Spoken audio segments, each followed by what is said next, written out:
We're very fortunate because we got a special guest right now on the phone, former UFC heavyweight champion Tim Sylvia. Now, a lot of guys from South Florida like this guy. He's an old country boy, and he's a big dude. So I'm glad to have him back on the radio. Well, let me say just a couple things. He's been fighting since 2001. He has a professional record of 30 wins and only 7 losses. Of his wins, 19 of them came by knockout or TKO. We'd like to welcome former UFC heavyweight champion Tim Sylvia on the show. Tim, are you there? I sure am. What's up, guys? Hey, Tim, we really appreciate you taking time to join us here.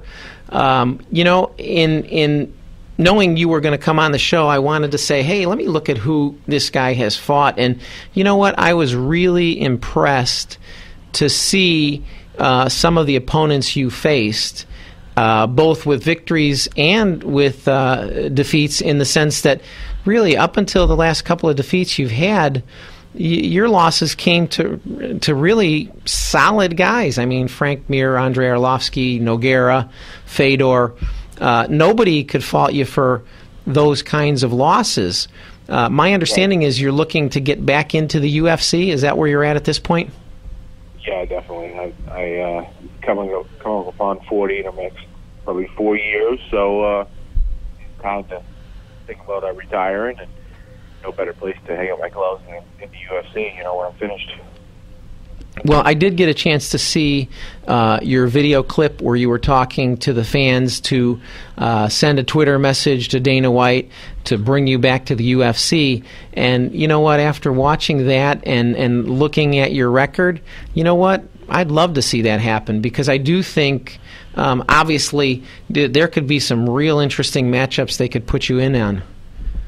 Yeah, I agree. I mean, there's a bunch of guys in the UFC right now that I believe I would destroy. So, and I think it makes great matchups and great fights for fans to watch. Now, for you, looking back over the last couple of years, what was for you the low point? Because you left the UFC at back in 2008, and then sure. I don't know. It was 2000. It was actually February of 2008. Then, I mean, was the Ray Mercer fight the toughest loss that you had to deal with? I don't even know. I mean, it was just a stupid loss. I went in there and didn't take him seriously and didn't take the fight to the ground. I tried to stand up with him, and it was just a stupid mistake on my part. If I had to do it all over again, I'd go in there and take him down and snatch him, and we'd be done with it. I'd never hear the name ever again. Yeah, and that was the thing that surprised so many of the fans, because we really thought that, hey, this is one where Sylvia's just going to walk all over this guy. So I think that shocked a lot of us. Do you have anything on the horizon in terms of where you have any fights set up, or are you still just kind of... No, I don't have anything scheduled at the moment. I get a great manager, so once I say, hey, give me something in 3 weeks, I'm ready, he will. I'm very lucky that way. Monty Cox is still managing me, so there's always fights out there for me, and even if I don't get back in the UFC, I'm still going to fight. I enjoy it. I love to fight, so I just think that that's kind of where I belong right now. I've done so much for the UFC in the past, and it's the best organization there is in the world. I mean, let's face it. They have all the best fighters right now, and I want to be one of them.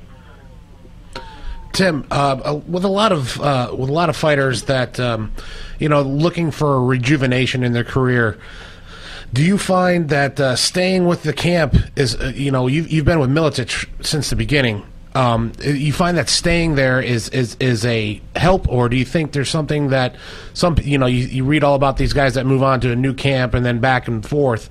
You've been with Miletich, so is that an advantage to you? Do you think to been there since the beginning? Well, I don't know if you guys are aware of it, but the last couple of years I've been traveling. I've been holding camps in Indiana and up in Wisconsin. Indiana with Team Wolfpack, and I've brought down Sean McCorkle to come work with me. I've gone up to work out with Montreal. And, when I go to Wisconsin, Ben Rothwell and I work out together and stuff. So I actually have to travel to get some quality opponents, training partners and stuff like that. I brought in Maurice Jackson here to Iowa for a couple weeks to train with. He's out of Extreme Couture. He's like 6'10", 280, 30-0 kickboxer. So, I actually have to do a lot of different things now. It's not just, solely with the military camp, because all the heavyweights are left. I'm the only heavyweight left there now.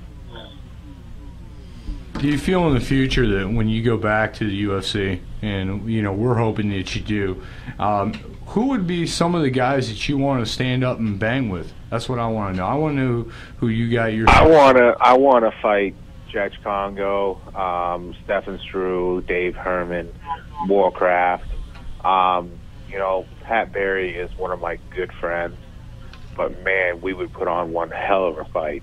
I mean, we really would put on an awesome fight, because we've had some sparring matches that were just epic. People were like, wow. I wish, people would pay to see that, so that would just be an awesome fight. Well, obviously I'd like to get my vengeance against Nogueira and Frank Mir, especially if Nogueira comes back after the outbreak that Mir is notorious for doing. Sure. Well, I do like the suggestions you made there, because I think all of those would present really good matchups. But I know another fighter that you faced 3 times has had his ups and downs since leaving the UFC. What are your thoughts about Andrei Arlovsky? Well, we tried to. Him and I are both with Pro Elite now, and him and I won our last 2 fights with Pro Elite, so I tried to get the matchup, but they won't take it. His camp is afraid to fight me again. Ah. One thing I have to say about your career over the years, it is probably one of the best heavyweight careers. It's also been one of the longest term careers of a heavyweight, and still be functional. We're seeing a lot of the older fighters going by the wayside, and you're still basically ready to go. I mean, and I've seen you recently on some of the smaller fights, and you don't look like you've dropped any of your skill. In fact, improving is what I would see. And I mean, you agree with me on that, Sean? I mean, definitely. And one thing I do have to ask you, though, I mean, do you feel that the Superman can jump back into the UFC's heavyweight contention for a title shot? I do. I really don't see a problem with that at all. But I did an interview earlier today. I don't give a shit about titles anymore. I've won it 5 different times. Sure. With the UFC, no one in the UFC has done that except for Randy Couture. So once all these boys that are in the UFC now, and supposedly the deeper division, want to do something that I've done, then maybe we'll do it. But I just want to get back in the UFC and fight guys. I love to fight. I love to fight at the highest level, and I'm not asking for title shots. I don't care about it. I've had more. I think I've had more title shots than any heavyweight in the UFC. There's guys that go their whole career and don't even get a title shot. I alone win it. So I just want to get in a fight. That's all I really care about. I know I can sell tickets. I know there's a lot of fans out there that want to see me fight. The underground's gone crazy. My Twitters are going crazy with people, just saying they want to see me fight and stuff. So all Sure. these 2 videos I've been posting and stuff, I get nothing but, great comments. So I want to prove to the fans and the UFC that that's where I belong. Sure. Now, with you getting a little older, is it harder to make the cut down to 265? No, I just made it back in November. It really wasn't hard at all. I've had tougher moments in the UFC making 65 than I did this last time. Getting older, it's easy. I've been doing it long enough. I know I can do it. It's just ways to do it and stuff like that.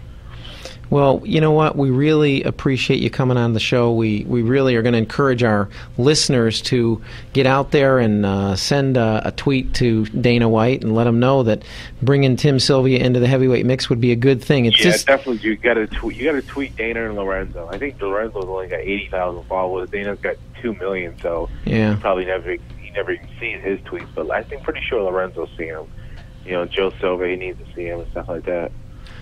Well, it would be fun to see you back into the mix, and it's very disappointing that Strikeforce has kind of dismantled their heavyweight division, because that would be an organization that would be almost like a retooling if they still were having a functioning heavyweight division. But we're definitely going to put a call out to get the listeners to tweet Dana and Lorenzo and see if we can do something to get you back into the UFC, because I do think that there's guys out there who would make a great challenge.